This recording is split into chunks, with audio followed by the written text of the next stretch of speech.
some of the nobility inside the walls. In doing so, you entertain some of them privately. A byproduct of this, unfortunately, is that there's a bit of a rumor going around now that you perhaps might be a courtesan as well as an entertainer. I welcome that rumor. Unfortunately, this doesn't maybe perhaps it doesn't embarrass you, but it does create embarrassment for some of the others, or at least you think it could. But we'll get back to that. Okay. You said made allies with some key nobles. Yeah, we'll get to that. So, let's see. Who have I missed? Got Scotty. Okay. We're back to you, Flash. You're the last one. Uh, yeah, so I'm getting campaigns mixed up. The research I was doing was a different character. That was something Divya was doing. Boy, I really don't have. You want to scribe scrolls, or what? I mean, there's a Well, number of things you can do. how much does it cost for a scroll, anyways? A first level scroll. First level scroll. A first level scroll takes 1 day and 25 gold pieces. Oh, that's dirt ass cheap. A third level one, which you just learned, will take an entire work week and 500 gold pieces. Ugh, that is way too much money. Yeah. What's second level cost? 250 gold in 3 days. Damn. Isn't a third level though you can sell for $5,000? Um, It's ridiculously stupid. you can definitely sell them. It really depends. The other thing is the market has to bear it. It would be an investment. You could potentially turn around and sell it, but is that it's up to you. Okay, so okay. I'd split the cost with you, split the profits. I've been on that. Rin suddenly becomes a scroll factory. I'm telling you, if I as a maid, to be truly honest, if you made third level and you could make or made it where you could be at third level scrolls, you'd never leave your fucking house. Well, there is something to that. I mean, Jesus Christ, all you'd have to do is scribe scrolls and make a fortune. Yeah, but like Tony said, somebody's got to buy them too. So In a city that's besieged on all sides, a fireball scroll is not gonna sell. yeah, that's a good point. You know what? I'm gonna do. So, okay, so I'll learn. Obviously, I'm gonna learn the fireball. Learn my two other spells. I'll spend 2 weeks of making two fireball scrolls. I'll front 1 week with you. All right, so Well, you've got the spare cash, don't you, Ragic? I got making 3 money. or so. Yep. yeah, I have enough. So I've got 400 gold. So I don't know how you guys. All right, I'll spot you the 5 for 1 week. Okay, we'll work on the actual gold details. Whoever wants to go in on that later or another time. So Yeah, just make sure you actually do take it off. You yeah, haven't had an opportunity to buy or sell. You're just Right. you've made after 2 weeks you've made 2 fireball scrolls. yep. Okay. So you learned it and then you turned around and made 2 more. Okay. Yep. Done. Okay. Let's take a look here. So you blew that. All right. Let's see if anything interesting happens. That's Tony, I have a question for you. 333 gold apiece. Okay. All right. Yes. Question. You said. Yes. Palmer. Did we determine if there was any loot on Covielis last time? Yeah. Give me a second. And I want to have his head turned into a drinking cup. Okay. Let's see here. Hang on. Red span. Wow, 333 each? Holy shit. I'm not broke anymore. Where did that come from? No, Oh, that's 333 gold the 3 of us are spending to make the scrolls. Oh, Okay.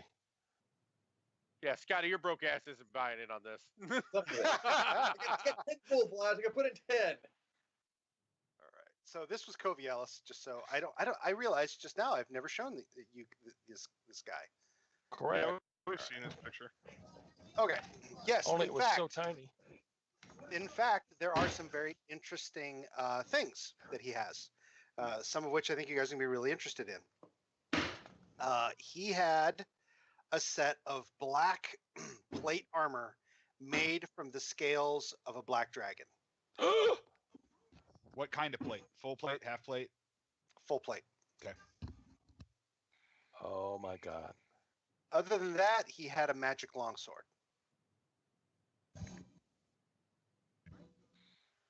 I'll take them both. He, he wasn't carrying any gold on him at the time. He was, tuned for mission. So that's really all that he had on him that was worth a damn. He had a cloak, but that cloak, it was nothing special about it. Magical longsword.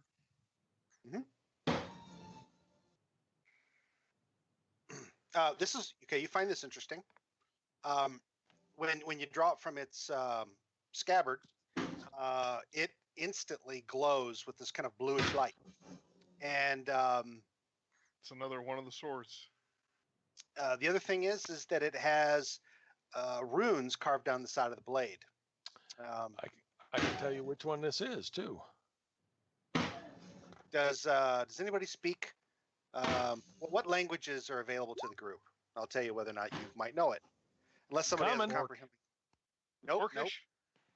Hold on. All right, Rin, you instantly recognize the runes as draconic in nature, and it names the sword Smunsu. Here, I'll spell it for you. Okay. That's not one of the 5. Which translates into. Blue glowing sword. I don't Saber. finesse quality. No, it does not. Okay.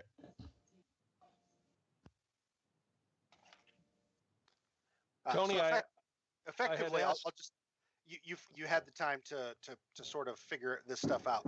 The armor is not magical. It is simply there's the imp.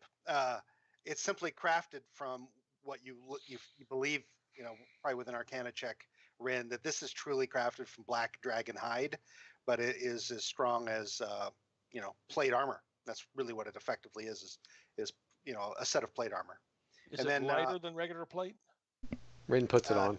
Effectively, no. Yeah. No, it's just plate It armor. falls over. Yeah. You're right. You're on. You can't move once you get it on. Oh, this is really nice, you guys. The longsword, what it is just a straight +1 longsword, but it has a sentinel quality. It glows blue when humanoids are within 120 feet of it, which means that. So all the time.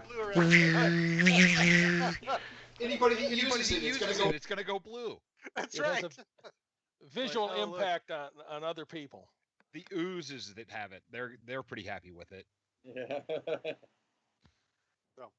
Yeah. That's what was of value from Covielis. Well, I had one other question. I asked Rin, does the fire generating glands in his body have any value to your alchemy friends? I mean, how often do you get dragonborn fire stuff? Sorry, were you asking me? Yes. Sorry, I was totally not paying attention. Repeat the question. I was just saying, while we've got him here, he has the ability to breathe fire, so he has the glands or the whatever inside of him that is fire making. Is that of any value to your alchemical friends? Probably. Sounds pretty gruesome, though. Cut it out. He's already having the head dismantled Oh. into a cup. Okay, well, if you wish to donate these, I'm sure we can sell them. We Yes. have a willing donor right here. Yeah. I'm sure that we could sell them to the alchemist shop here in Nystol. Yeah. I'm sure he'd buy them. Yeah. Wallach will buy him for 200 gold pieces. Nice. That's a good one. We can drink around to Covellus and his timely demise. All right. Okay, so let's move on to any other last questions before we move on to some of the finer points. Do any of you have any objection to me taking the armor? Not here. I think you're the only person who can use it, Mike. Yeah. Should go on the guy who wears full plate. Yeah. Yep. That's my step up, my dream armor. Plate armor. Yay. Dragon plate. That's nice. Oh. Of course, now you're gonna be Jaw the evil. Yeah, that's pretty evil. It's remind me, it's like, is it a red tabard with a black lion on it? Yep. Or black? That's exactly it. Over Oh. like gleaming black armor. Yeah. I like it. Oh man. Suddenly he's an anti-paladin. It's Alatour's vengeance. There you go. The Dark Knight of Alatur, brother. Okay. Okay, so let's talk about some of the finer points, and I'm going to get back to your situation last, Edit, because I think that's going to probably bring up some more interesting stuff. So, Jal, you are invited not only to stay in the barracks, which you do, and during your days you're training these two boys, Conla and Bernard. In the evenings, probably 3 times a week, you end up meeting with Lord Captain Torwin. Lord Fell's Seneschal, whose name I've forgotten already, who sir not appearing in this film, and Lord Fell himself. So really, it's just the 3 of them primarily. On the outside edges of this are also a few of Lord Captain Torwin's first lieutenants. You're invited as well, and you in the course of these 2 weeks. Come to understand, especially more recently, that scouts have gone beyond the walls of Redspan, and they find that there is a large army approaching from the northeast. You estimate that is probably coming from the direction of Nevon Nevnend. Mhm. It's comprised of hordes. There's no regimented formation to them, but they are flying the standards of the Stone Fist and the Frusti. Is this all orcs? No, they're all barbarians. The Stone Fists are largely Flanish.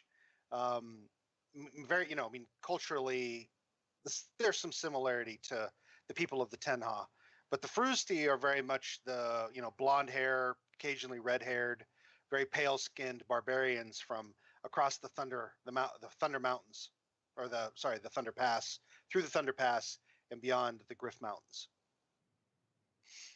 So you learn that really only just the last day of this 2 weeks, and we'll kind of get back to where that goes. But they indicate that that army is likely to arrive within about 3 days' time, and you can see Lord Fell, his demeanor gets very grim, and afterwards, as the council disperses. You hear, actually, Captain Torwin takes you aside, Jal, and he says, "We're going to have to come up with something because this is untenable. Once that army arrives, the orcs will have all of the reinforcements they need." He goes, "These walls aren't going to last." I've seen it before. Okay, You're right. well, so we'll come back to that. Iona. You spend 2 weeks with the Royal Torturer, as he is called, and in the second week, he tells you that as you guys are working on some unlucky soul, that the master, who he also works for, has asked for you to go to his chambers. Okay, so I head off. All right. You knock on his door, and you hear him kind of quietly from the other side just say, "Come in." I step in. The room, you've been in here only a handful of times. He really keeps it as a workspace, and in the back is a small cot where he sleeps. He himself does not live ostentatiously. In fact, he's the opposite. Very Spartan living. Every scrap of space he has here serves a purpose. And in the very center of the room, he has a very big orc who has been pretty badly mishandled, strapped down to basically a rack, although he's not been, racked for stretching. You immediately recognize him as the orc that you commanded, or that you convinced that Seratius Kren had betrayed them, and he ran off after Kren. Somehow he was captured within the city, and you're staring at him right here in the master's quarters, or in his private chambers. Oh, and you also hear through a curtain some maniacal chuckling from a woman. Did you need me to dispose of that, sir? He This says, this is the woman we captured a couple sessions back on the river. We're guessing. Oh, you don't know? Okay, sorry. no, you immediately recognize that is exactly who it is. You'd recognize Okay. that. You'd The recognize cackle. That Yeah, yeah. crazy ass laugh anywhere. I'm assuming I'm here to get rid of the body, so I'm like, did you need me to get rid of that? You see, as you say that, maybe at the sound of your voice, maybe through some form of recognition, the orc, who looks, like he could be dead, actually moves a bit, and he goes, in time. He goes, first, Iona. He says, in the exercising of our arts, I've learned a few things. He says, this is, and he actually changes the intonation of his voice to actually sound more like like an orcish speaker, although you gain the sense that he may not be a native speaker. And he says, his name is evidently Margulg Firetooth, or something of the sort. And he says, he was actually captured in the city, apparently cut off from his companions and lost in the sewers. He says, I've effectively broken him. He doesn't speak much common, almost none at all, in fact. He's like, and I'm fairly certain he can't follow our conversation. And even if he could, it wouldn't matter. All he really wants now is a quick, painless death. He says, and I've promised him that you will give him that. He says, but before that time, he says, I believe there's still something he's holding back. He says, and I think we need someone who not only speaks Orcish, but who understands their culture well enough to gain a bit of information about their war camp. I think he was fairly high up in the organization. Well, we always have the half orc that we join the party. He says, that's fine. He says, don't bring him here. He says, I'm sure you can take this thing elsewhere. He's liable to attack anybody he runs into.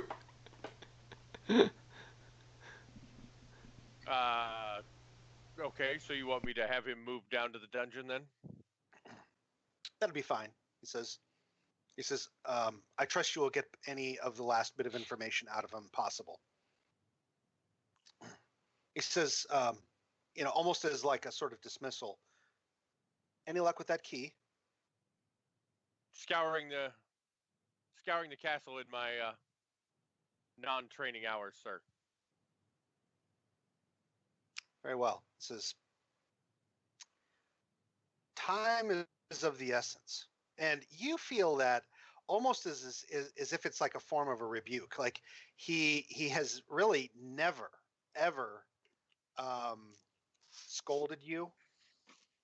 He's never done anything other than tell you what needs to be done and then congratulate you, usually with some form of gift when you've completed it. So this is like the first time he's ever said something that like you kind of internalize it for a moment. You're like, what have I done wrong?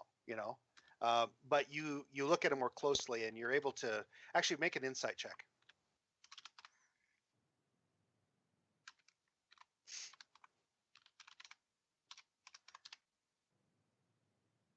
What the? Oh, wrong character sheet. Like, why is there nothing marked in here? I was in the heroes sheet. Oh, he looks worried. He read his And mind. He is always, yeah, he looks worried. And you've never seen the Master of Whispers worried before. Like, there's definitely deep concern on his face. He hasn't said anything about it. He just says time is of the essence. I will make it my top priority. As soon as I finish with this, I point at the orc. Okay. I will have some guards move him down to the dungeon. Perfect. So, I get 4 guards. Find the captain of the guards and tell them there's 4 guards. I need 4 guards to move a prisoner from the master's suite to the dungeon, and I will take care of him down there. Okay. And then I run off to find the orc. Okay. Ragic. All right. You find Ragic at well, I don't know, where have you been staying, Ragic? I mean, you got enough money, you could stay in the King's Crown, and they accept you now. Do you want to stay there, or do you feel more comfortable at the Wink and Kiss? I stay at the Wink and Kiss. All right. I just Yeah. go to the other one to make him uncomfortable. All right. So you find him in his usual spot. You know, at that point in the evening, you happen to know, Iona, pretty much what everybody's been up to during the course of the week. You know that Jaw's taken on a couple of squires and has been training them in the training yard, along with Lord Captain's men drilling out there. We'll work him up, and I'll get gear for him. Jaw, don't worry about that. They're gonna Okay. basically just have like leather and spears. So Okay. Well, one of them's gonna have scale mail. if he can carry it. Well, Jaw was wearing it. I mean, Well, right, yeah.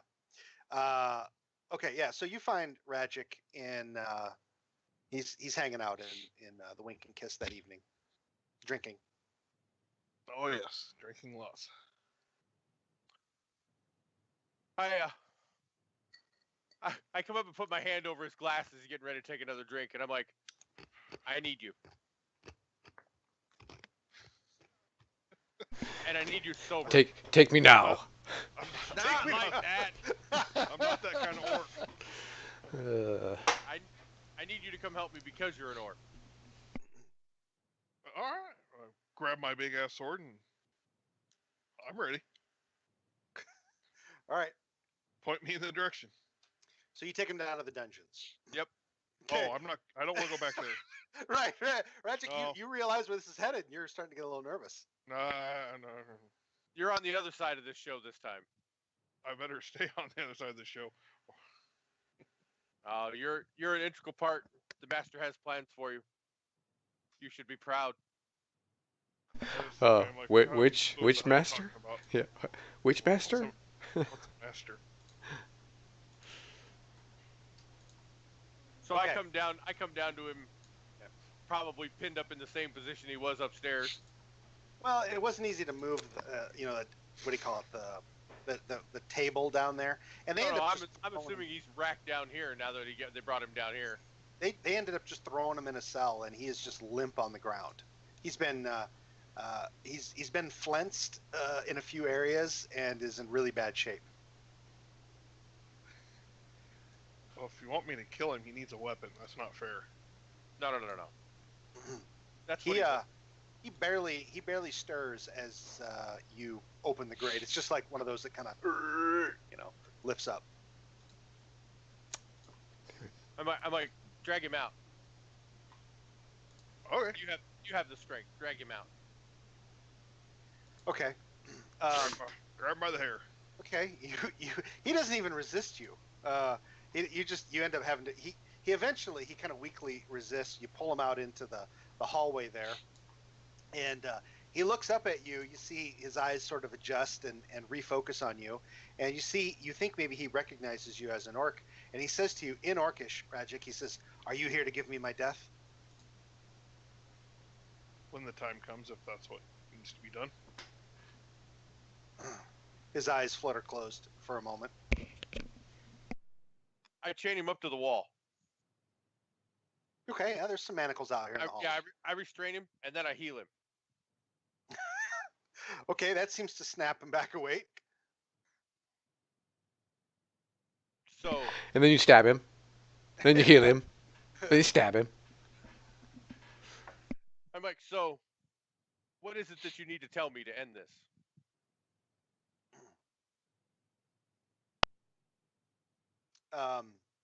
You say that to him, I'm assuming in common, because that's what you speak. Yep.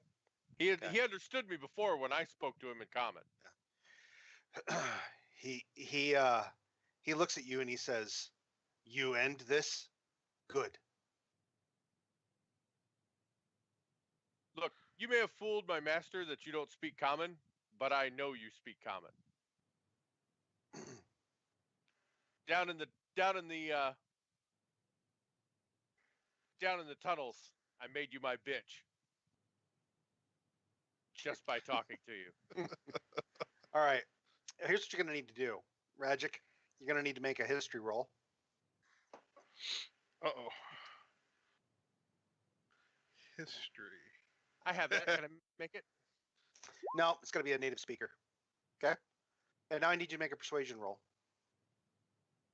You can do an You can do an intimidation if you prefer.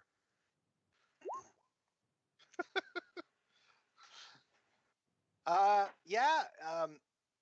You're really unable to. Here's the problem: you speak Orcish, but you really don't understand Orcish culture all that well because you didn't really grow up among them. I mean, your understanding of Orcish culture really comes from what the Frusty people told you about them. And this guy, he spits in your face. He's like, you are no true orc. You are Ujnort. Oh, well then I fucking bitch slap him. Okay, his head lolls. So I didn't. There you Yeah. Bitch So, slap him. real quick, curious. I am at the wink and kiss. Would I have been overheard any of this? Could I be along for this? Potentially. I mean, I don't know. Would you? He'd be interested. You were definitely there. I don't know. Were you only bringing Ragic? I don't know him well enough to torture in front of him. Okay. That's a good point. You know, it's rather intimate. I don't know him well enough to know if he's going to be okay with me torturing someone in front of him. So no, I probably wouldn't have brought him. We've known him through one fight. Yeah, that's a fair point. Yeah, we've done some torturing together already. So, yeah, unfortunately, Ragic's not able to get anything out of him. And you realize at this point that he's been broken so badly that there's really, we can break him the threat of pain and violence is probably. I don't threaten him with pain. I don't threaten him with pain. I'm like, you could translate for me, right? Because apparently he doesn't want to speak. I cut off his eyelids. No. Hold on. I say to the orc, you want a good death, right? I translate it all. He looks at you and he says, "You cannot give it to me. I'm the only one that can. You can get a good death, or I'll heal you enough to keep you alive and chain you out there on the street and let children throw rotten food and dishonor you in every way you can think of. I will hang you up onto the walls and let your people see how dishonored you are. I'll drag you back and forth on a chain with a collar around your neck so that your legacy is that of a bitch." He just closes his eyes. Or you can die with a sword in your hand. His eye perks up at that. But you know something that I have to know. So you get when I get. All right. Well, I'll allow Ragic to do the translation. Make a history roll. I honestly need to learn that some more. God damn it! All right. Now make a persuasion check. Unless you were lying to him, in which case that's not what you'd roll. Okay. He says. He looks at you very carefully and he says, "I believe you." He says, "I do not like Shargat." He says, "He took aid from the evil one." He says, "We did not need it. We were strong people even before Ayuz came."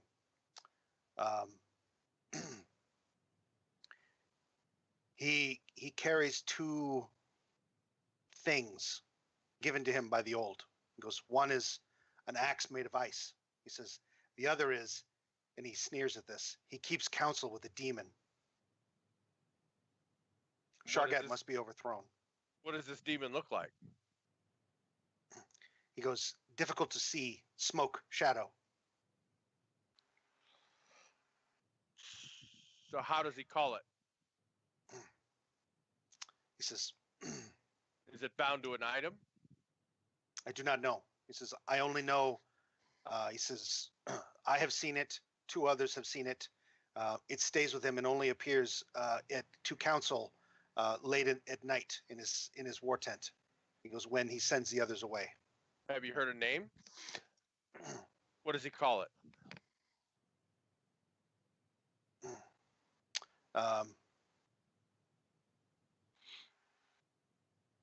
Shadarlock.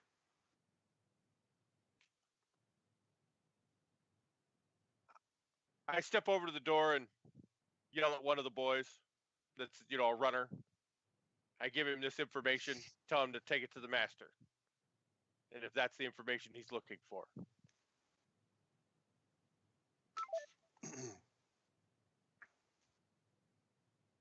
Okay.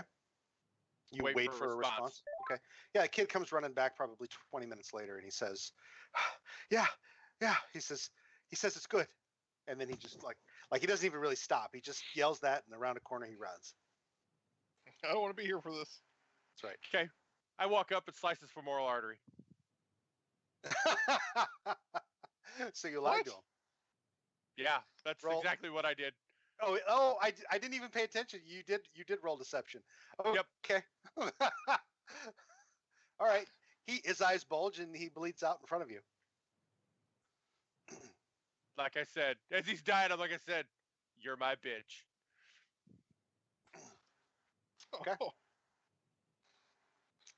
All right. Well, Rajic, what do you do after that? I just shake my head and turn around and walk away. Okay. Thanks for the help with the translation. So I take it you being uncomfortable in the dungeons, you get the hell out of there? Yeah, I'm not staying in the dungeon. You go past where you had been holed up, and the halfling who was there is now gone. Oh, poor little halfling. Yeah. Okay, so you get the hell out of there. Hell yeah. Okay, do you get back to the Wink and Kiss? Yep, I need to go have a drink after that. Okay. To remind myself, never trust Iona. I've never done you wrong. You actually walk in the door, okay, when the barmaid, Manella, she says, someone's here looking for you, Orc. I look at her funny. Where? As I grip my sword. He says, she took a private room in the back. You know that in the back they've got like kind of like little nooks. And she says, and I'm to give you this. And she hands you, I mean, it's all swill here, but it's the highest quality swill that they have here at the Wink and Kiss. I look at it, look at her, sniff it. It's the good stuff. Yeah, it's the safest thing we've got. She says, I poured it myself. Yes. Okay. Well, then I guess I will. I would sell Haga to a reaver such as you. Shrug. All right. So yeah. So do you take a seat somewhere, or do you head back to check out this? Typical Rajic fashion. I'm gonna go in the back. All right. You walk back there. Okay. Here's what you notice. The guy who approached you at the fighting pits after the last round of fighting, he's sitting at a table all by himself. But beyond that, there's another table and a figure cloaked and with like a cowl like way down over their face. The only thing you can really tell from the chin is that it's narrow and clean shaven, and a very slim kind of lithe form, sitting kind of at the edge of the edge of the table so that they can see down the hallway as you come in. And when you come in, like you immediately kind of gravitate toward this guy who had actually approached you at the fighting pits, but your eye catches at the back this figure kind of hoists a tankard just like yours and motions you to come back. I didn't know I was that perceptive. Okay. Well, it's Had a fairly drink involved. That's right. Kind of look at the old looking dude and just kind of glare at him and walk past him. Okay. He looks up somewhat interestedly, but as you pass by, he goes back to doing nothing, just sitting quietly, sipping his drink. I keep my eye on him too. So you sit down at the you vaguely recall that there had been a card game at this table, maybe weeks ago, that people were talking about, but Card games end badly. yeah, well, yeah, around you anyway. So do you sit down? Yeah, I'll sit down. All right. When the what languages do you speak? Common and Orc. Okay. Okay. Also write down Sulois. I'll spell it for you because you would absolutely have had this. Okay. Add that language. The figure speaks to you in a language that you haven't spoken to anybody in since you came to Redspan, which is your home tongue. And what's further surprising is that the person speaking to you is female, and she says, "You are from the Frusti tribes, are you not?" I am. And you are from? She says, "So am I." You see, she tips back her cowl up. She kind of leans away from the main hall so that she won't be as noticeable, and she kind of shifts in her seat a bit. She tips back her cowl, and you see blonde hair and a very attractive face.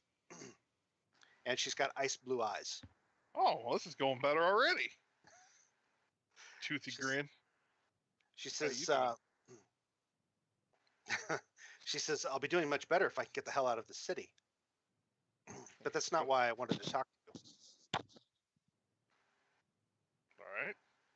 She says, you travel with these heroes of Redspan, do you not?" That is what I've been hearing them called, yeah. She says, "One among your friends, his name is Cormac."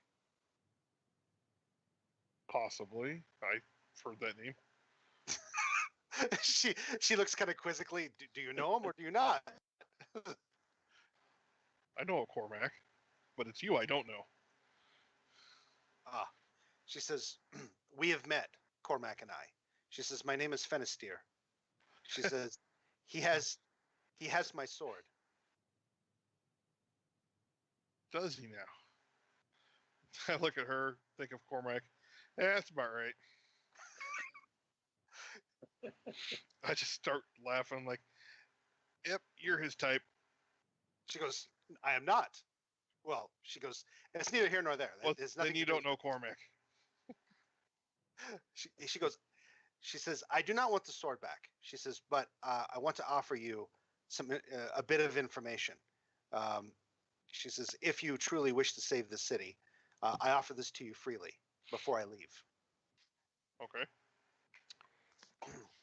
She goes, "And I offer this to you because you know your people in ways that no one else here could." She says, "Do you know the legend of the 5 Blades of Korusk?" Do I? Is that a history check? Nah, you don't need to make a check. I mean, have you paid any attention when your friends have been talking about like Jarl's sword or Cormac's sword or any of that kind of stuff? Well, I Or know they things studied in there? it all. I don't know what they've said around everybody. Okay, so you just kind of, do you know where horrors lie beyond these walls? No.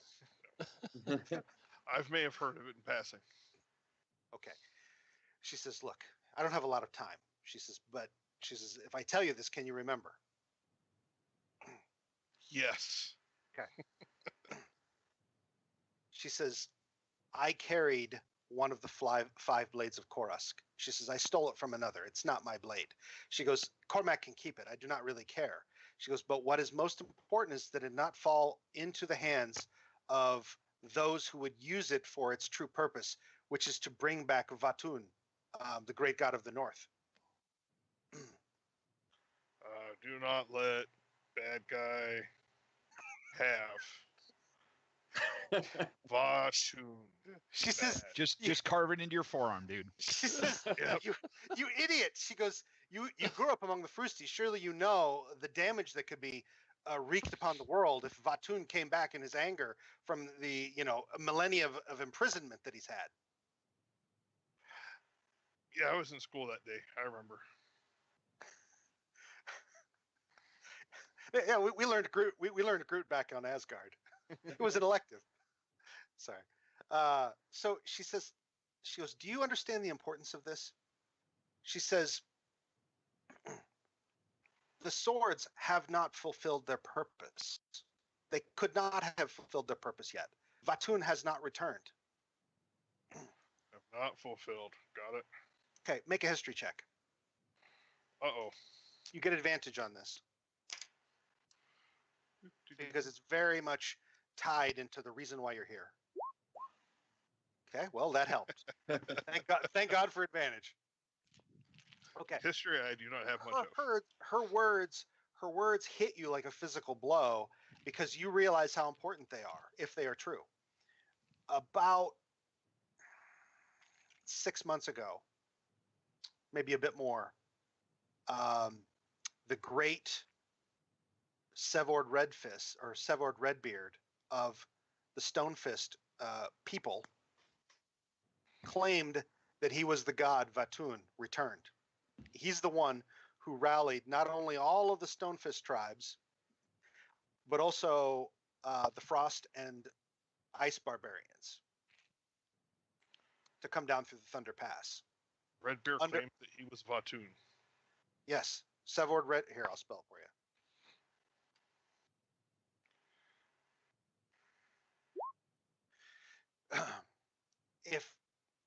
If the swords have not fulfilled their purpose, that means that Severed Redbeard is a fraud. And if the Frost Barbarians really understood this, they would go home. You're fairly certain of that, or at least they could easily be convinced to go home. In fact, if they were angry enough, they might turn against the Stonefists. I kind of nod like that. I understand.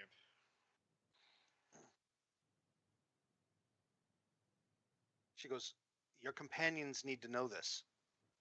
It may be the only chance they have. I didn't have enough time to talk to Cormac to tell him that a large army is coming. They're headed this way. And when they get here, these walls will not hold. I'll find him. He's probably hanging out with his other girlfriend. She snickers.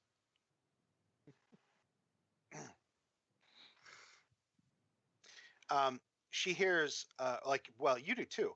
There's a pecking at the window, and you see outside the window there's like an eagle or a very large bird of some kind. She pays close attention to it. And she says, "I gotta go." All right. Well met. She gets up and she nods toward you, pulls her cowl back down low, and heads out of the place. Okay. I sit down with my napkin, writing stuff down. Okay. Redbeard, bad. Fraud. Frost giants killing. She turns toward you, and before she goes, and she says one last time, she goes, "Tell Cormac, guard that blade. It cannot make its way back to, the orcs or the Stonefists or, God help us, IUs. You just can't." But it won't. She says the burden is his now. They have burdens? Cormac's like, what's that? And she gave you the clap. Wait. Okay.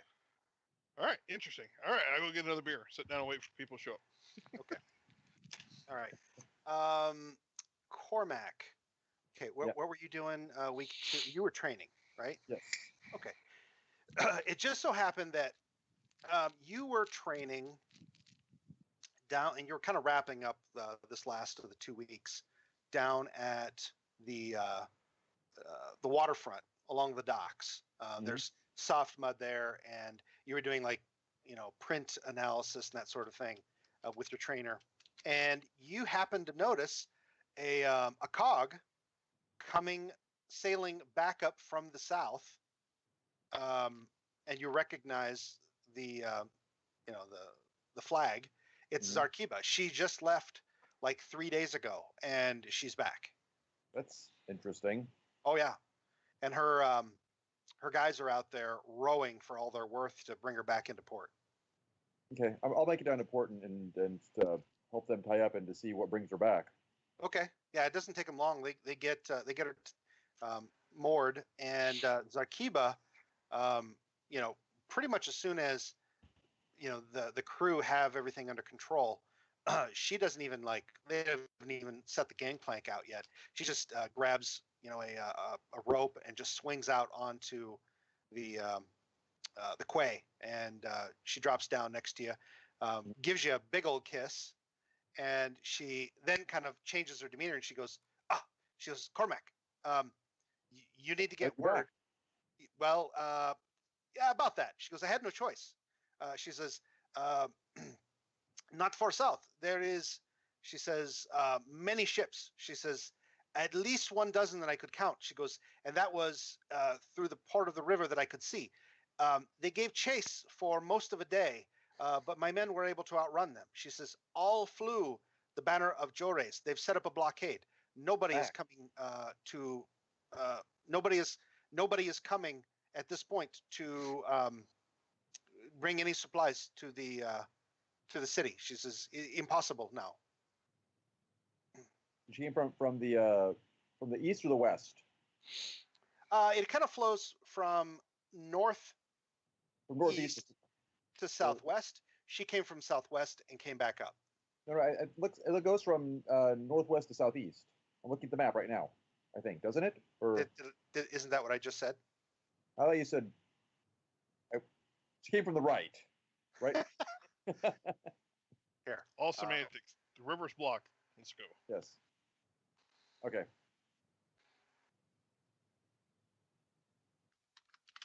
She came from down here. Here, I'll come on.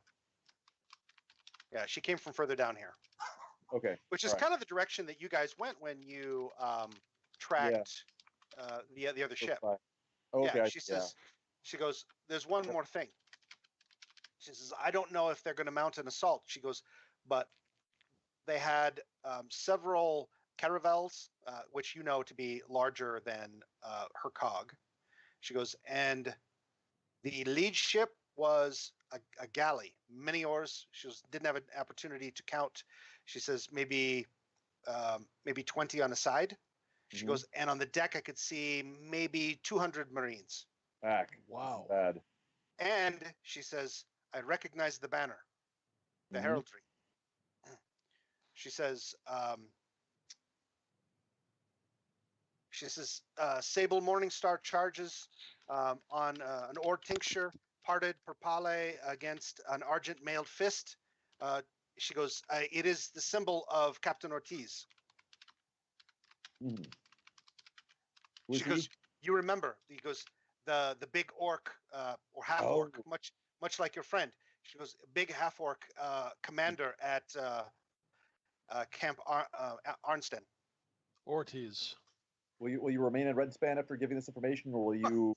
She goes, there's nothing north of here. She goes, I don't. She goes, there's no place else for me to go. Okay, you wish to come with me to the keep, and so we can talk to the Lord and give him the bad news. She goes, if I must.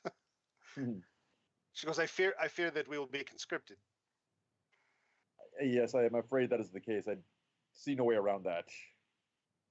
Unless you turn around and flee elsewhere, which, again, there is nowhere to flee at this point. She thinks on it. She goes, very well. Let us go. Okay. Off to the keep. All right. Okay, we're going to back up to the night before. Well, it would. So today, just today, kind of where we start is the 25th of Cold Even, which is only maybe a little less than a week before you get to Grow Fest, which generally is a week-long festival. Although there's not a Not this damn year. thing growing. What's that? Not this year. Not this year. There's not a damn thing growing, and so it's going to be a pretty bleak Grow Fest. But anyway, you're about 5 days out from that. We're going to back up one day. Edda,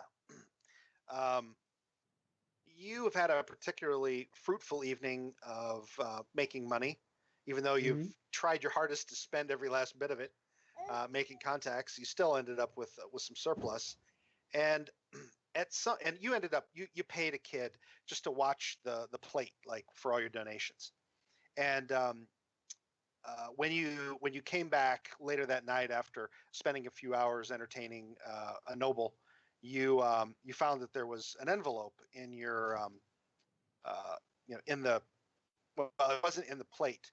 In fact, the kid, he says, I was told not to leave this in the plate, but to make sure that it came only to you. And the boy that you just hired to do this hands you this envelope, and it's a little heavy. Okay. I thank him. Where did you say I was? Am I around a bunch of people? Oh yeah, you're in the middle. You're in the common room of the King's Crown. Okay, I head up to my room. Okay. Right. And then I open up the letter. Okay. It says It's anthrax. Yeah, that's right. White powder flows all over you. Make a save. You see in a flowing hand, it says to the victor goes the spoils, and a key falls from this folded ladder out into your lap. On the back of this is a hand-drawn map. It's actually done very well. It depicts what you quickly ascertain to be one of the nicer neighborhoods in Redspan, to the northwest of the Grand Market, and there is a particular house which has been circled in this drawing. Okay. Was anybody else in the King's Crown with me, out of the group? Not Jaw. Obviously, Jaw is not there. No one is there. I'm gonna go ahead and I'm gonna head there. Head where? To the wherever that map points. Okay, you go on your own? I'm gonna go on my own. Okay. It leads to a really nicely appointed house, like large enough that you suspect that this thing would be like a manor. It's probably 3,000 square feet. Three floors. I'm gonna look for any signs if somebody is currently there. No, place is completely dark. There's no no visible light from any of the windows. In fact, they're all shuttered. Okay. It's nighttime, right? I'm assuming. Oh yeah, it's late, really late. Okay. I'm gonna quietly make my way up to the front door. Okay. Door's locked. It's a large, hand-carved wooden set of double doors. Okay. Beautiful. They've got like bas relief carvings in the wood. It's gorgeous inlays. I'll go ahead and you sneak up to the door. You don't think there's really anybody around to notice you, but you decide to be quiet anyway. I'm gonna use the key on the door and see if it works. It slips seamlessly into the lock, and you turn it, and you hear the lock click, and you try the latch. Yeah. Okay. Door slides open. Oof, okay. There's it's dark inside and cool. Like obscenely cool, or No. just appear normal? Yeah, as if there's been no hearth running. I'm gonna take a look around inside before I obviously walk in to see if I can, see anybody. Okay, well, it's pretty dark in here, and you don't really have dark vision, do you? No. Okay, and all the shutters have been drawn. So there is in the interior There is a on a nearby table with just a little limited light from the exterior. You're able to make out a small table. It's got like a lamp or a lantern on it, and some tinder off to the side. Okay. I'm gonna go ahead and make my way over to the lamp and shut the door behind me. Okay. All right. Close the door. It seals the room in darkness. I make my way over to the lantern. I'm going to try to sound light. It's so dark in here, you really can't even get a sense of the size of the room. And as you shut the door, it sort of echoes in here, and you can tell shit. that the floor underneath of you is marble. Ooh, wow. Okay. Okay. Well, I make my way to the table and the lamp. Okay. You light the thing and crank it up until you can illuminate the room better, and you see that you're in a grand entryway. There's there is a walkway that leads under a set of stairs that climb their way up to a landing at the second floor. And still, I don't see anything that catches my eye. Well, the walls are covered in gorgeous artistry, paintings of, you suspect that there's a lot of wealth here. You see statues draped with cloth of gold. I mean, it's almost like this is a showcase for someone just to say, look at all the wealth I have. Right. The victors go the spoils. And the letter wasn't signed by anyone, right? No. Okay. I'm going to go ahead and make my way up to that landing. Okay, go up to the second floor. You just real briefly, I'm not going to spend a lot of time on this. You tour this building. Okay. It's a gorgeous home. The first floor, there's a well-appointed kitchen. There's a ballroom. There's a beautiful dining area. On the second floor, there is a library and a game room and a music room.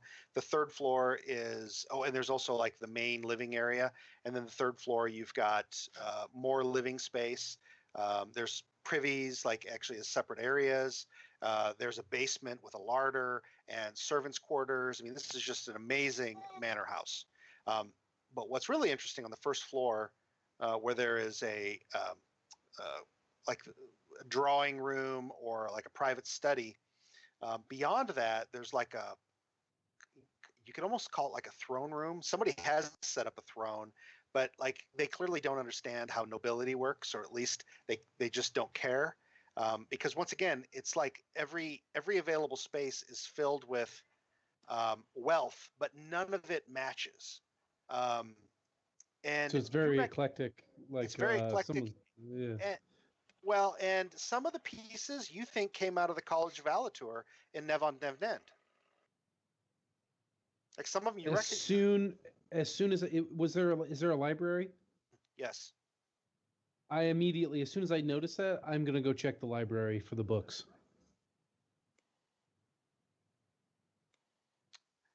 You do find an entire section taken from the library or from the College of Alatur, along with some really ancient scrolls, although they've been a little mishandled and have crumbled to some degree. Did I find anything that would point towards who could possibly own this place, or any signs of any letters written? Yeah. So down in the first floor, there's a drawing room or a study of some kind. There's a desk. There's papers kind of haphazardly all over it, and you quickly ascertain that somebody who signs multiple names has been sending missives back and forth. One of these missives went to somebody named Mad Maricel. Okay. Another one went to a name in a different language that you don't understand, and the common is interspersed with some other language that you don't have. And then, so aside from that, on one side of the room, the woodwork goes around this. It's kind of like oval top door, and it's got a door like a doorknob right in the middle of the room, or right in the middle of this door. It's a steel door, but it's been like worked in such a way as that it has carvings all over it, and there's a keyhole directly underneath of it. Okay. You cannot see any signs of a hinge on it, on this door. I take the key out, looking at it for a moment, and I'm going to try the key that I was given. Yeah, it's not the right size. It doesn't fit. Okay. Okay, so I'm going to grab the like a couple of the different papers that have the different signings on it. And how can I fit the entire section in like a bag? Is there like a duffel bag or something I could wrap the books in? Oh, I mean, there's blankets and rugs and all kinds of crazy things that you could. What do you mean section? What? Of the. No, yeah, all of no, the, I mean, you'd need a wagon. Oh, geez. Okay. Yeah. Oh, okay. We haven't had the dinner yet, right? At this point? That I No, was not yet. invited to? Okay. No, not yet. Yeah, okay, so I take those papers and have I looked through this place thoroughly now?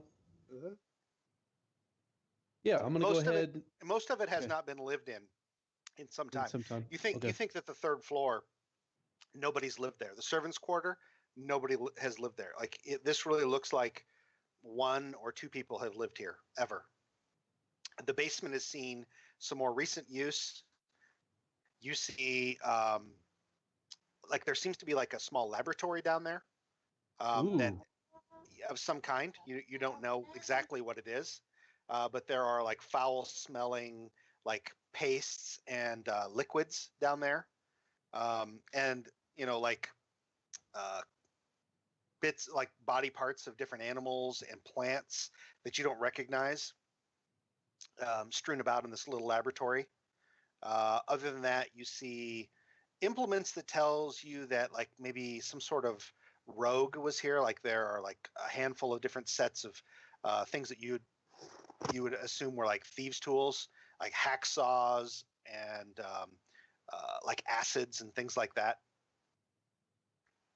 Okay. I mean, I don't find any kind of like. Do I find anything that looks like magical? Anything that I could use myself? Not unless you're proficient in thieves' tools. No, I would. I mean, are they very fine? Are they pretty well crafted? Like, I mean, You wouldn't they're have not. any way of knowing. Okay, I'm gonna take them anyways. I'm gonna take those and the papers. Okay. And Do you handle any of the the liquids or? Absolutely not. I have no idea about any of that stuff. Okay. All right. But just just the basic thieves tools, and other than that, I'm going to. I mean, if I can't take the section of the library with me, like too big. immediately, yeah, I'm going to leave, and I'm going to lock the door behind me, the front door. Okay. It's like, in the wee hours of the morning. So you just head back to the King's Crown, or where do you go? I'm gonna go to. Okay, what is the place where Nystel is and Rin would possibly be? Is that the library or? You know that the apothecary is also Nystel's tower, and that's where Rin is. I'm gonna go ahead and I'm gonna go looking for Rin. Okay. Well, let me catch up to you. We're gonna catch back up to you. So Rin, where was it here? I guess I already kind of covered this with you in the little detail. Probably the night before, you come back, or you come out of your little private study, kind of cramped from scribing the scroll so carefully. The second one, you think that it would go a little faster, but like you got like cramps and all that kind of stuff. And you see that Janina is like packing all of her stuff, and she says, Oh, Rin. She says, you see as she carefully slides a note back into her pocket. Are you going somewhere? Yes, as a matter of fact, I need to talk to you. I'm right here. So she says, you're in charge. Of You've never been in charge before. in charge of what? The tower, the master's, his work, all of it. She says, for the moment, until I return. Okay, where are you going, and how long are you going to be gone? She says, I shouldn't be gone long. She says, and while I'm away, if Lord Fell calls on Master Nystel, she says, I would typically answer in his stead. She goes, you'll need to do that as well. Does he call often? Does he call on Nystel often? Well, these are exceptional times. She goes, which is why I've got to go. She says, but I trust we will leave the tower in good hands. She says, you've clearly grown quite a bit in the last several weeks. She says, where's Gwillem, by the way? He's feasting on the leftovers of pie I received from the widow again. Well, she seems like she's just trying to be polite, but like has got to go someplace. She goes, Right. So well, then, what's the password to the door that leads into the basement then?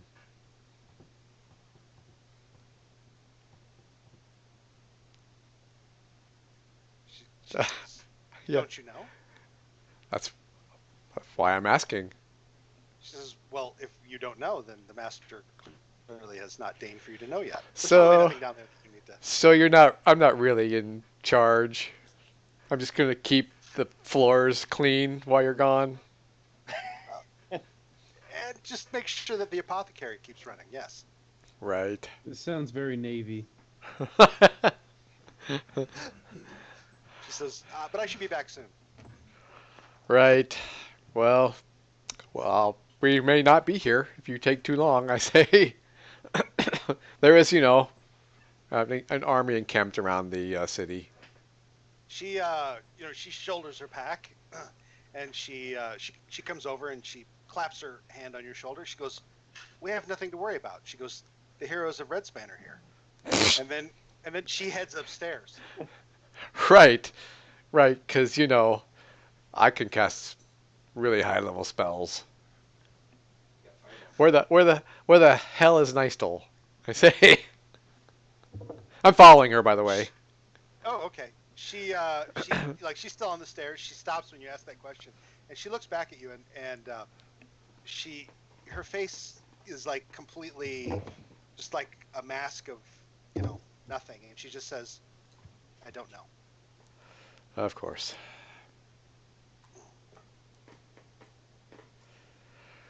Well, Starts walking again. I continue to follow her. Since I'm in charge now, I can go wherever I want. You see, she goes behind the curtain and casts a spell, steps into the circle, and boom, she's gone. There's just kind of like a brief thunderclap sound, not very loud, as the air just kind of like, Excuse me. collapses in around where she was. Have fun storming the castle. On that note, I think I'd like to go find, or see if she's still around, Enwyn. I'm curious if she is still around.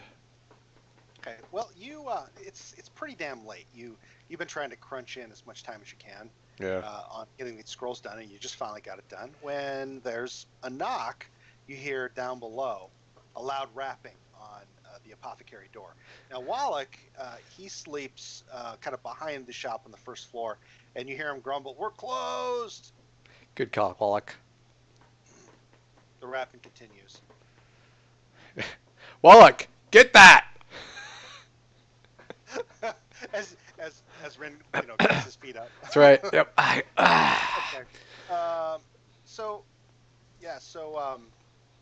Edda, this grumpy-looking old guy with his hair kind of, what the little fringe he's got left, kind of flying up in all directions. He comes to the door in his nightshirt with a candle, and he peers out through a little, and he's like, "What do you want this time of night, young lady?" Oh, good sir. I seek your great wizard, Rin. He slams the door. You're great wizard, he says. At which point you do hear the lock being thrown, and opens the door, and he says, "Don't you have a sense of propriety, young lady? It's got to be 2 bells past midnight." He slams the door behind you and relocks it. "He's upstairs. Okay. Rouse him if you like." I'm busy like trying to get all that fucking ink off my hands from the past 2 weeks of scribing scrolls. Right. Yeah. So well, first off, I'm gonna look around. Does anything look of exceptional value? What you mean in Wallach's apothecary? Yeah, the old man, he turns his back, and yeah. Also, I look to see if there's anything that resembles the stuff I just saw. No. Okay. No. But I mean, you're really not an herbalist, so you really don't know what you're looking at. You really wouldn't necessarily know what's of value here. I mean, you see a lot of plants, but that's not really your forte. Yeah, I mean, I'm looking for shiny stuff. A lot of dried plants and like ground up and herbs and things in different containers. All right. Well, so if that's the pass case, yeah, I'm just gonna continue on looking looking for Rin. Yeah, you're trying to get your hands clean when you see Etta come up to the second floor. You don't think she's ever really been up here before. Yeah, I'm sure I look out of my element. Yeah. Plus, it's like 2 in the morning. What's up, Etta? Kind of late, isn't it? Yeah, Rin. Normally, I wouldn't contact you about such things, but I found a very interesting place, and I'm not gonna lie. I have no experience with the sort of things I've seen, and I feel like your hands and your eyes might prove to be a little better than mine. Okay.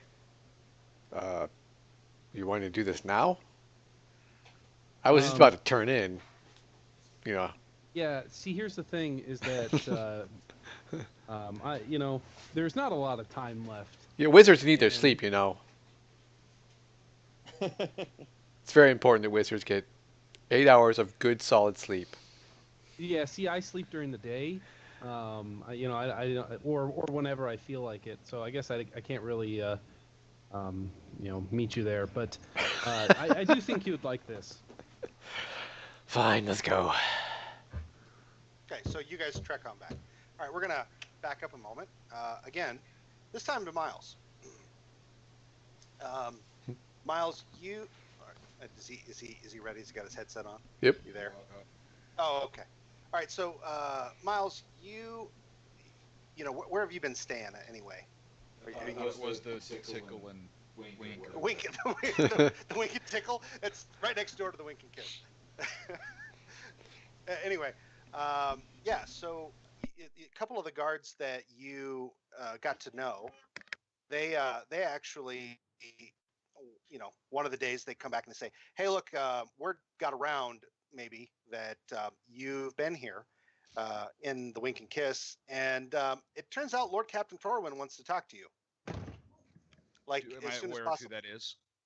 You know that he's the senior ranking military officer in the city, aside from Lord Fell himself. Okay. He says, at the keep. All right, I make myself available at his earliest convenience. Well, they make it sound like as soon as possible. Okay, So, then I go. head on over. Okay. All right. Well, you work your way through, asking around, and you find that you're directed to evidently his quarters. And when you get there, he invites you in, and you see I mean, you've seen him from a distance, like you haven't really interacted directly with him. If I'm not mistaken, you've been trying to kind of keep a low profile since you got to the city, right? Probably, yeah. Yeah. So, Lord Captain Torwin, he's just wearing, like kind of casual clothing to some degree, and he says, have a seat, and he's just got like a table in one area, and he says, pour yourself a glass of wine. I do. Pour him one too, unless he has one, then that would be silly. No, he hasn't yet. He's got a couple of glasses out, but he hasn't filled them. And you see he's like signing a couple documents at a nearby desk. He finishes them up, comes over, thanks you for the glass, sits down across from you, and he says, he says, he finishes them up, comes over, thanks you for the glass. Tell me about tell me about the Battle Crows. Tell me about what really happened. I just explained it. We just split off, small, probably squad size elements to block these the escape routes, and so we weren't like at our best, effect as a fighting force, and we just got, they held out forever, and as far as I know, I'm the only one that survived, and that was only because I was drugged from the field under orders. So he kind of he frowns a bit. He goes, "Well, we assumed your father was lost." He goes, "But you're fairly confident that is true." Yeah. Okay. I'm the last battle crow. Says, "Why have you not checked in since you've been to the city?" He says, "I assume you came with the refugees." Yeah. Why didn't I check in? I don't know. Why haven't you checked in? We never talked about it. We didn't really explore that at all, so I have no idea. Make it up. You were brought in injured. You were unconscious. Well, I was, but then that's still what, 6 weeks? Yeah, at this point, yeah. The loss was too much. I needed a break. And that could be, very genuine. That doesn't need to be a deception or anything. Sure, yeah. He says, "Well, you comported yourself well at the wall a few weeks ago." Yep. He says, I understand that you might be a soldier in search of a company. It might be. He says, you've found yourself among Jal and Rin and these other, you see he kind of grins lopsidedly, heroes of Redspan. He says, is that the case? Yeah, I was looking for him at the time. Got lucky. Why? Well, time to get back in the fight. He says, with them? Where the fight is. They do seem to be at the center of quite a bit of it. He says, I've got need of a good soldier. He says, what would you say to joining my house guard? Take a position at the wall. As diplomatically as I can, which, he has a decent charisma and all that. Mm-hmm. To be honest, sir, I would be a waste on your walls. He says, I'm a soldier, not a guard. He says, you'd rather carry the fight to them. Okay. Very well. And he spends probably the next hour and a half. They bring in some food, and you guys split a couple bottles of wine. And he tells you about shit you'd never heard about your father. Awesome. From the position of a guy who was really in your position when you were before with I was the Battle born. Crows. Yeah. Cool. Well, I make every attempt to. Oh, go ahead. No, go ahead. I say I make every attempt to befriend him genuinely. But yeah, this isn't for me. Yeah. Okay. Okay. He says, you're there's a festival tomorrow night. He says, would you be so kind as to let all of your new companions know that they're all invited? And I gotta take this call. It's Kelton. So give me 5 minutes, guys. I'll be right back. Okay. Priorities, man. Yep.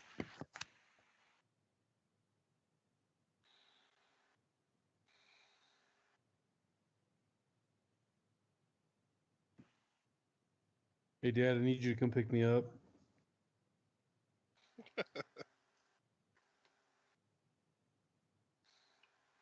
Can you hear me now? Dad, come get me. Stop taking your diaper off.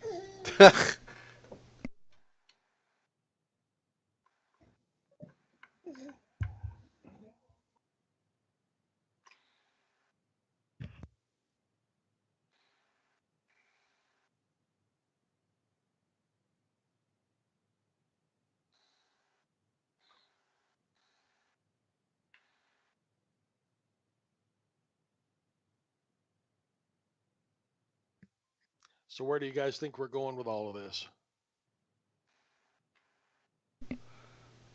No clue. It sounds like the information Donnie got, that there's a way to break off half the army, and that's our next step. Yep. That we need to let one of the clans know that they are being deceived. We can prove it with these swords you guys have. Well, with the sword Mike has, Scotty's sword can't be brought up to them. They'll probably kill us for it. But if these are the swords that have to raise this god that this clan has already said is raised. What was it? Do you remember, Donnie? Of course you don't. Vatun. Vatun.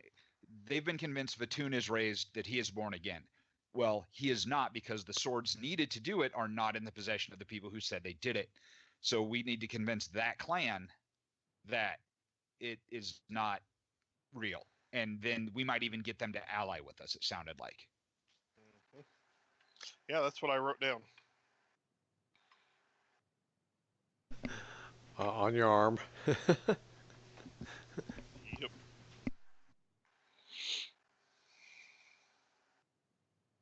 These are the same guys that burned and butchered Calbut.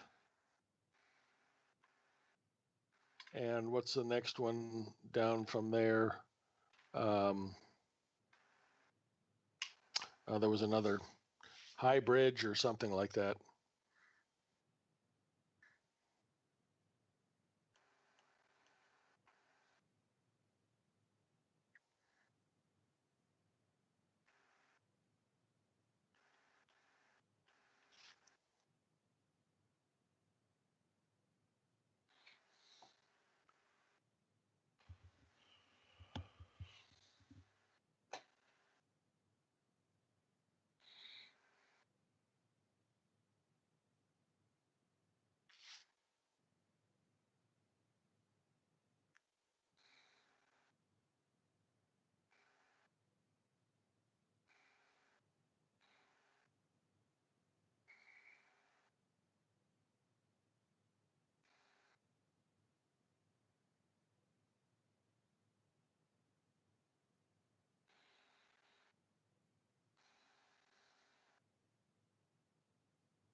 I'll be back in a minute, guys.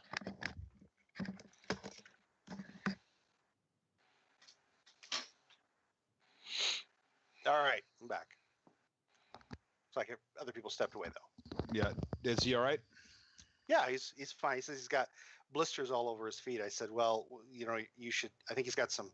I told him to pack like a really crappy little first aid kit. I'm like, use all the band-aids, just cover them up so that at least they're not getting stuff. You know, like. Yeah, that's too bad. That can really make for a shitty hike. There should be somebody that knows what to do. Well, he broke off from the main group. He's got like one other person with him. But you know, I said, use what's in the first aid kit. You know, cover him up. Is he trying to go faster? He covered 20 some miles today. Idiot. God damn it. Yeah, he's going super fast. He's going to hurt himself. Maybe. So no. I told him to take it a little easier because his feet are going to, you know, wear out on him. Everything's going to wear out on him. You don't start the hike doing that, especially in that terrain. Right. His feet will get tough. Joe, this is not a weekend hike. He will not recover from this if he doesn't slow down. Yeah, well, he might have to take a break now. Is like the next place he gets to. Like for a week. If he keeps it up, it's going to slow him down that much. Yeah, maybe. Yeah. I've read accounts of marathon runners doing exactly what Kelton is doing and getting through the 100-mile wilderness and having to break for a week before they could start up again. And Kelton, as good a shape as he in, is not a marathon runner. No. Send him a note. Tell him to slow down. He'll listen to you. Well, he needs to make sure that it gets air to it at night, though. That's what I did when I got blisters in the Navy. Yeah. Well, shall we move on, boys? We got everybody here? Please. All right. Okay. So, so he just continues to tell you these stories. He says at the end, just find all of your new companions, tell them to be at Lord Fell's private dining hall tomorrow night. All right. I go around that next day, whenever, most people are awake, I'm sure I can track them all down. Yeah. And it's Lord Corman? Lord Fell.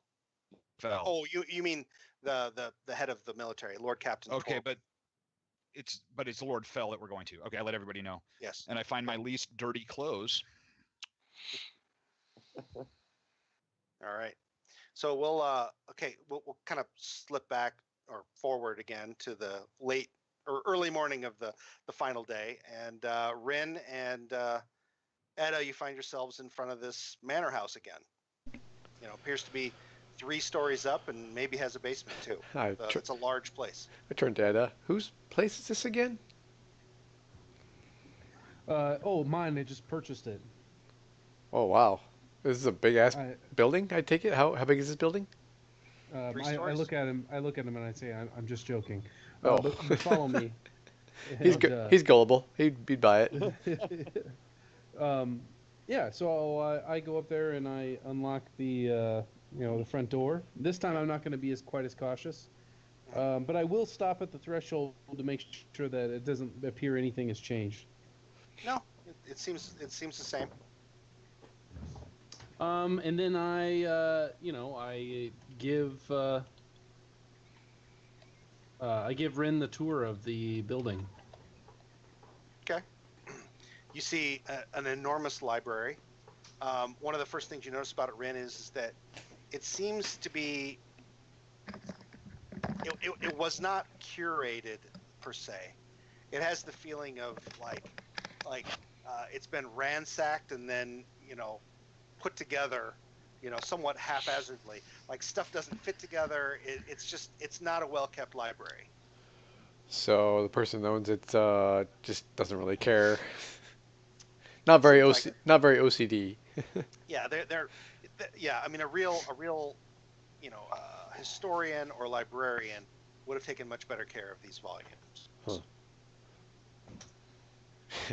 Mumble something about Dewey Decimal System. I also show Ren the papers about Mad Maricel and the various other names that this person went by, and see if he can understand the language that I could not.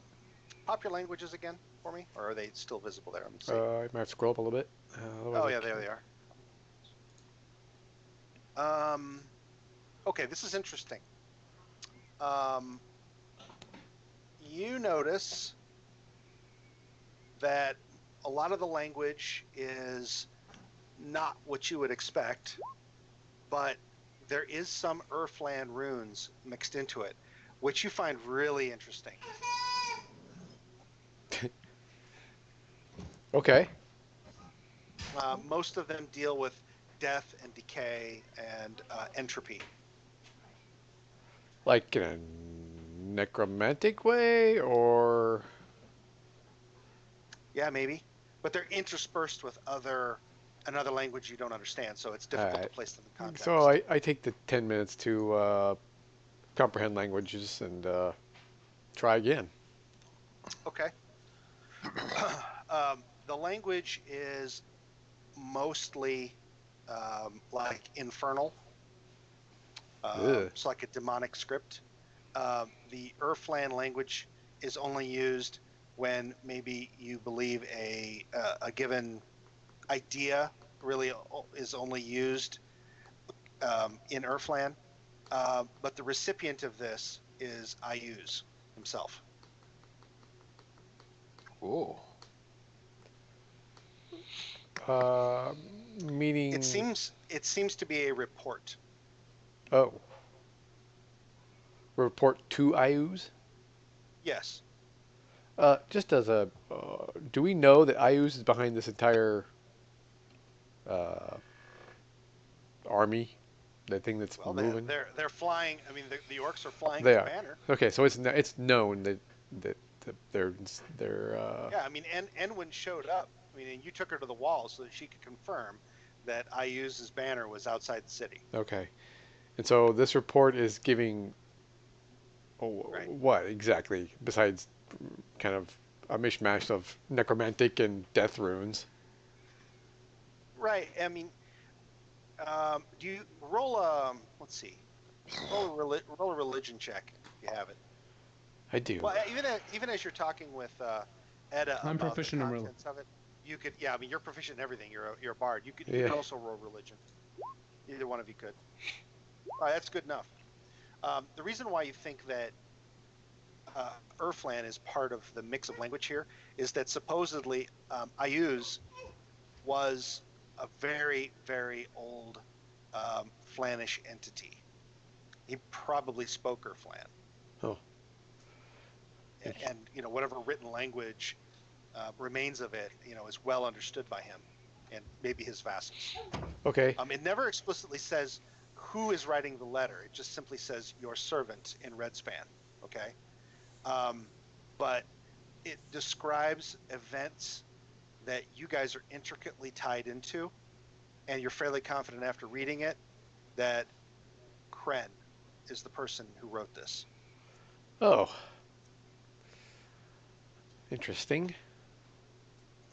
It talks about the disposition of the Orcish forces outside, how I won't fail you again, Master. These self-styled heroes have managed to thwart the orcs from coming in from under the walls, but armies are on the approach, and Joe Ray's intends to land inside the city walls.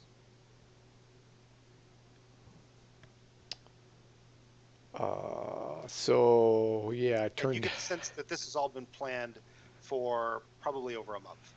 I turned to Edda. I say, so you don't know who owned this place or owns it? Well, I mean, would I have come to this conclusion at the same time, or is this just Ren? I mean, you guys are talking about Oh, okay. what's written here, so you're kind of getting the picture at the same time too. Well, I look at Ren and I say, well, it looks like it's not owned by anybody anymore. I say, yeah, I think this was Kren's place. Yeah, I gather the same thing. Looks like I'm moving in. Nice place you got then. Yeah, I say, I look at Rin and I say, I think this is something that Iona and the Crows should be fully aware of. Yeah, there may be other stuff here in this library be worth looking Yeah, in over. fact, I think we should gather the entire group here. I don't think that's a There may bad be other idea. things. Yeah. And then I'm going to show Rin to... first, I'm going to show him to the door that the key did not fit in, with no hinges. You see, it's a large arched doorway, kind of almost oriental in design, and the stonework around it is intricately carved, and even in the steel of the door, which has like a large knob sort of thing right in the center with a keyhole underneath of it. I mean, even that doorway is worked with steel in design, so also somewhat oriental in nature. Okay. I suppose I don't know the Elvish word for friend. Shit. Vela. It does not open at that. Damn. Nice try. Yeah, so then I show him the the thieves area with the different poisons and acids. Do you have herbalism as a skill? Nature. Nature. Make a nature check. I'll let you do that. Damn, that's a shitty roll. A few of the plants and one of the dried animal parts that you see, you think is like a poison sac from like a snake, and then like there's like what you think is poison hemlock, and you're kind of like, yeah, it's difficult to tell from the limited things I can actually identify here, but it's not looking good. Yeah. Yeah. This is not good stuff here, I say. Let's check out that door again real quick. I'll do a detect magic on it. Okay. You cast detect magic on the door. There doesn't appear to be anything. I say, well, it's not magical. You can tell. Yeah. I say, if only we, yeah, I'd say Iona probably needs to look at this. I think Iona and possibly I mentioned whatever his master's name is, referring to Master Nicesoul. Somebody else at the tower. And Yeah. I also think that Hemshan the poet should come here as well. I say, well, no one's left in the tower. It's just me. Me and Wallach. Yeah. Apparently everybody else has flown the tower. I'm in charge, as a matter of fact. I kind of like, I'm in charge. That's right. I look at him and I say, well, I will rest easy tonight then. And, you should. You should. I actually, I'm gonna go. I'm assuming there's got to be like a massive master suite. Oh yeah. In this place. I tell Rin, I was like, well, I fear that no one's gonna be able to come here until the morning. I'm gonna camp here and make sure that no one else shows up. Yeah, I disagree on that. I'll go find Iona. We're gonna do it now. Okay. Yeah. All right. No, Okay, well, yeah, with this information, yeah, this is pretty important. I think this probably does need to be Okay. I'm spread gonna out. sleep on the bed while he goes to. Okay. to do It's that. kind of messed up. The bed sheets haven't been changed in a while. You think whoever slept here was a bit of a slob, but it is a really nice bed. So, Rin, you head off in the middle of the night to go find Iona. Yep. Okay. Iona, where do you normally camp out? Are you there? Sean? You step away still? Must have. Sorry, I had a visitor. Okay. Where do you Go ahead. normally camp out, and are you there? I assume you're there. We'll say you are. When Rin- I've been working in the castle this week, I'm sure that's probably where I'm staying. Okay. Yeah, you would know that. Well, you guys keep in touch pretty frequently, so you find him at Yeah. the keep. Yeah, Iona. You get through the guards and all that stuff, no problem. Yeah. So I make sure we are See that one. alone. Say, by the way, Edda and I stumbled upon what we think is Kren's hovel. Actually, it was a really nice place. Helpful. His shack. Yeah. His love shack. And found some interesting information. I'm thinking you might want to come and check it We out. should get over there. Yeah. So just the two of you head back there? Who else? Well, you've kind of been keeping in touch. I'm guessing. You know that both Cormac and Jal are staying at the keep. We can swing by there. We're already there. Oh, here. Yeah. Okay, yeah, we gotcha. All right. So you wake up those Might as two well. guys. All right. All right. And so the four of you head back to this home. And Cormac, Jal, Iona, you're looking at a really nice. I mean, it's not a keep unto itself, but I mean it's a sizable manor. 3 stories and big double door entry. and I think Edda probably locked it up, but you were kind of expecting he might be back. So you hear a pounding on the door. Come down, open the door. You see Edda on the other side of the door. She opens it up. Nice place. How did you get in here? You know, Oh hell, we're into It's a long breaking and entering story. now. My God. as I'm saying that, I show the key, and then someone actually delivered me a note saying the victor gets the spoils.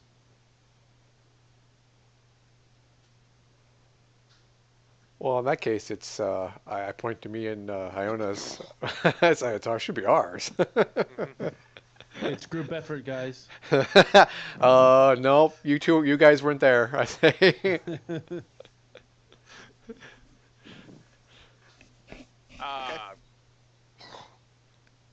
So I go inside. All right. So, Rin, I assume you go ahead. Okay, go ahead. No, I was just gonna say I first lead them to the door because I feel like that is the strangest thing. Sure. And I hand Iona Crin's tools. All right. You And take a look at these, and they just look like a set of thieves' tools to you, Iona. Okay. Wasn't the captain's seal there on the desk? Joe? Joe, wasn't the? Didn't you find a key here? No, I did actually. Now that you mention that, I did find a. But I took it and I kept it for safekeeping. I didn't want to keep it here. I didn't know, who was going to be coming back. So we can return that Lord Captain Torwin at any point in time. Don't worry about it. Iona, go ahead. Since he made the roll, Iona, go ahead and make an insight check. Ah! I bought it, hook, line, and sinker. Yep. You clearly did. Yep. Oh, yeah. He totally was not lying to me. Perfect time. It was. Perfect time, River Rose. There was. That was good. So with my 23 passive perception as we walk through this house, I am looking at it for anything hidden. Oh, Secrets. by the way, I do just in case because I got thinking, that we may find some secrets here. So I do go get who are we missing? We're missing Why is Rajic. there fiery death on the other side of the door? I do go get Rajic and It's closed. the bard, the warrior bard, the poet, skald, whatever. Jeez Louise, I'm totally having the crow. Miles? Yes, I do go get them. So you go down and get everybody out of the Yeah, I will. kids? Yep. All right. A little bit. I'm actually. Hang on. Take a look around here for valuables. I look at Jal and I say, I've already done that. And there are quite a lot. But I fear that a lot of these things have been stolen. Okay, so where this door with the single knob and keyhole is right up here. Okay. So I look at the key in my pocket. Looks like it'd fit in there. So And I just put it in. well, hold on. I was just say your senses tell you that it's too clean. And I'm assuming Rin, along the way, you said we think this is Kren's hideout. Yeah. So knowing those things Yes. and knowing the kind of guy that Kren was and the sort of planner he was, this just seems like it's too easy and it's wrong. It's just a gut check. So with my I don't know. What are you 23 doing? passive Just open the door.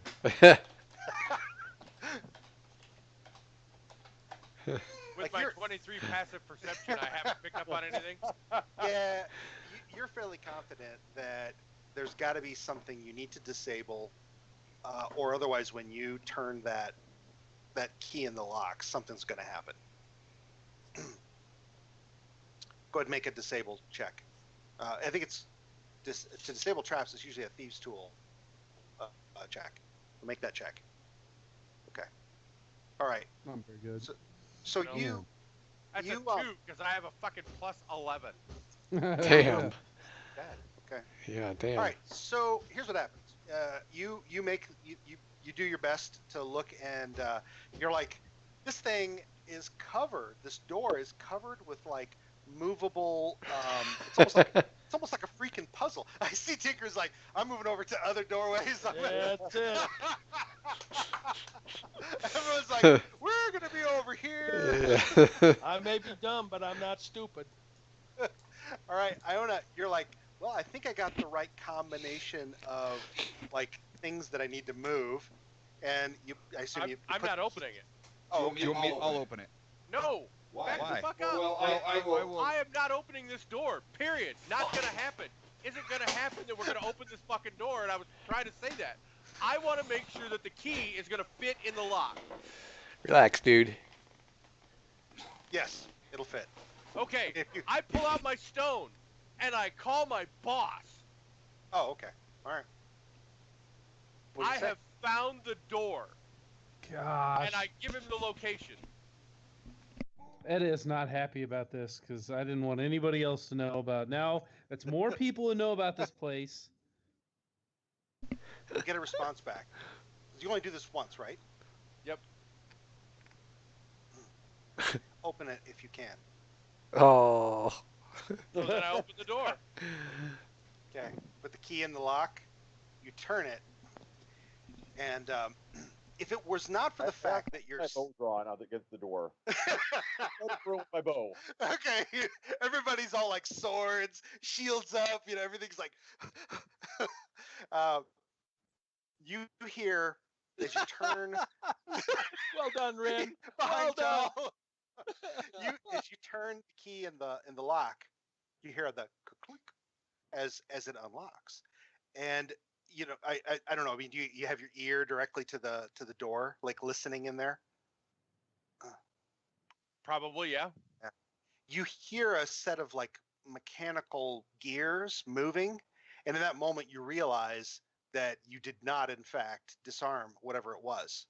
So what do you want to do? Hold. Okay, you stay put. You're like, Does that I don't stop the gears? No, the gears they continue for another few moments. You hear what sounds like something snapping, and then Tony? you hear, yeah. Can anybody else do anything, or are we just here now? Are you just watching? If Am- I'm picking up on this, that something can happen here, I want to try to intervene if I'm allowed to. Yeah, I'd say something's wrong. Yeah, he's probably like, hand up, something's not working. Yeah, what do you want to do? I go up there, snatch Iona out of the way, and I'll take the hit because I'm better equipped to deal with it than anybody else. Okay, so you jerk Iona back from the door and Get the shield up in front of me. okay. And Ren and I go through this door over here. Yeah. Yes. Where's the Alright, wine cellar? Yeah. All right. Okay, since you kind of pulled Iona away from the door, I'm gonna have you make a perception test, Miles. Ugh.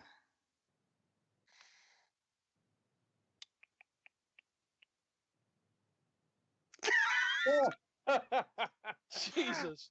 Okay, all right. So Nothing. Iona, you're like you're thinking like there's something happening. I'm gonna hear it, and about that time, somebody grabs you by the scruff of the neck, jerks you back, and then Miles throws himself right in front of it with the shield out, and nothing happens.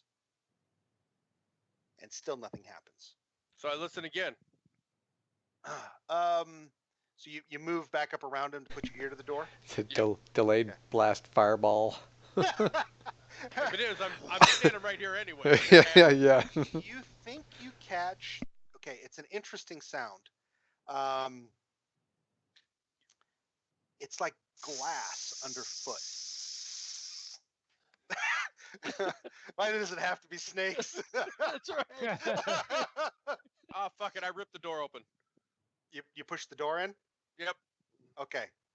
All right. Hang on a second. Oh, this is fun. For one of us. Oh yeah. Oh yeah, what? I can't. Hey, many dangers on the other side of that door. Don't go in there. Yeah. Let me go in first, though. Uh, and his eyes bulge out of her head. Okay, so hang on a second. Let me describe this. So, Iona, when you came in, you noticed that there was, there were paintings and statues and, Yeah. expensive textiles and gorgeous, gorgeously made rugs. And I mean, everything about this place, I mean, nothing really matched. It was like somebody was a collector but had no taste in how to arrange them.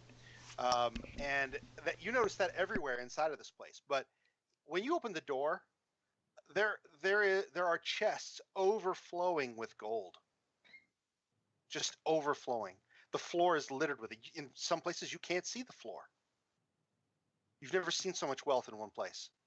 Look out for smog. Okay, is there anything moving in there? You hear another. So I told you you could hear before you threw the door open. You could hear what sounded like glass underfoot. Yeah, but is that now gold coin under somebody's foot?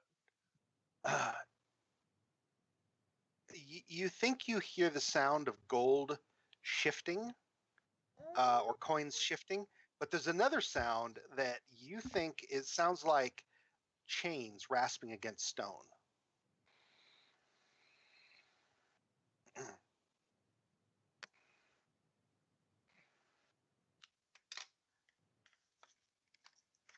I can't grab my character.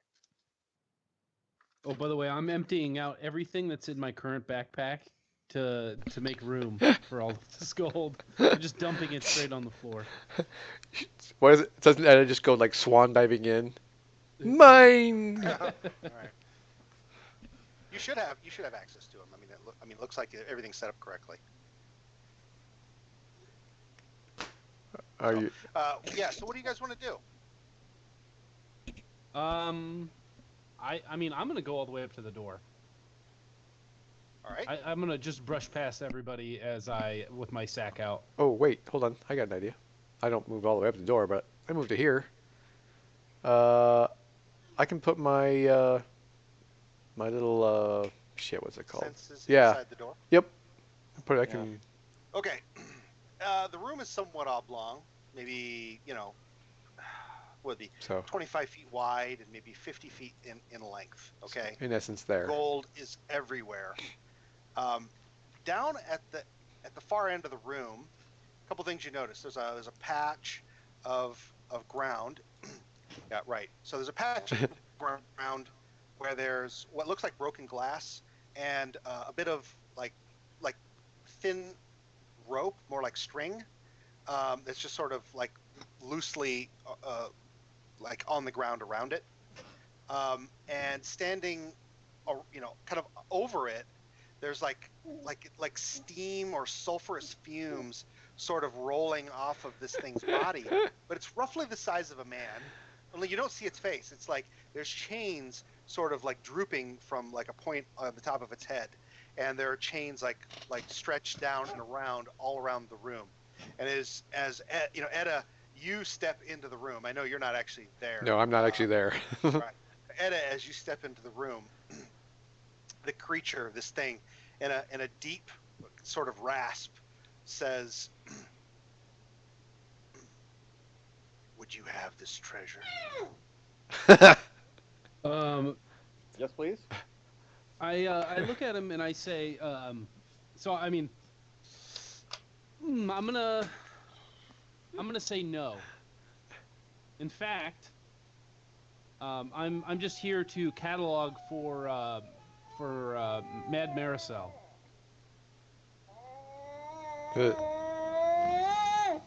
Sorry, my imp is talking. Right. It's arcane gibberish. I apologize. Go ahead and make a deception roll. Oh God. Hold on. Not terrible. I suppose. haven't done my portent dice. Let me see if I can maybe help you out there. I got a 19 Yes. and a 10. Yes. Darn. You want a So You want a 19? Yeah, I'll take a 19. Plus that's a 27. There That's you a go. 27. Right. There you go. The deep voice of this creature says, "Lord, he just does not like you playing D&D." No. No, he doesn't. Keep going. He said the thing says, if you were here to do that, then why did you not bypass the wards? Why am I now standing here? My command is to destroy anyone who comes through the door. See, I knew that. I actually did know that, but the problem is